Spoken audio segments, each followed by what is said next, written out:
नदी का पुश्ता बुरी तरह टूट गया है। तुम यकीन नहीं करोगी, मैंने अभी अभी अपनी आंखों से सुधा का पूरा घर पानी के तेज बहाव में तिनके की तरह बहते हुए देखा है। हमारे खुद के घर में पानी घुटनों तक आ गया है। मुझे नहीं लगता कि हमारा कच्चा घर इस सैलाब को झेल पाएगा।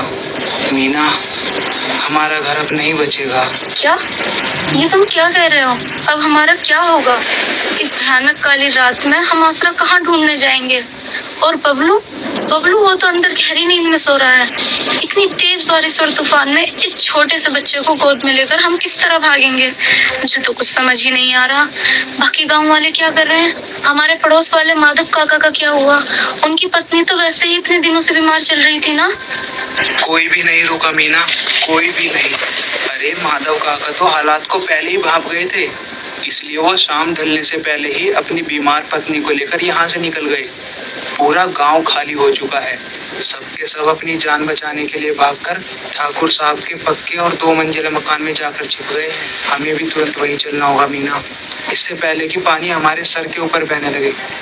चलो जल्दी करो। लेकिन एक बहुत बड़ी मुसीबत है मीना। ठाकुर साहब का मकान पश्चिम दिशा में है और मैंने अभी अपनी आंखों से देखा है कि पश्चिम की तरफ जाने वाला पूरा रास्ता बाढ़ के मटमैले पानी में पूरी तरह डूब चुका है। वहाँ छाती तक पानी भर गया है। हमारे लिए अब उस तरफ से होकर जाना बिल्कुल नामुमकिन है, एकदम नामुमकिन। हे भगवान, सब रास्ते बंद हो गए। तो फिर अब तुम क्या करोगे? अगर हम यहाँ रुके तो पानी हमें बहा ले जाएगा और वहाँ हम जा नहीं सकते। अब हमारी और हमारे बच्चों की जान कैसे बचेगी? अरे हौसला रखो मीना। देखो, अगर हमें यहाँ से निकलना ही है तो हमें पूरब दिशा की ओर जाना होगा, यानी सीधे उस घने जंगल की ओर। मैं जानता हूँ ये काम मुश्किल है, लेकिन कम से कम जंगल की जमीन काफी ऊंचाई पर तो है। हमारे पास बस एक यही रास्ता बचा है। क्या? जंगल में?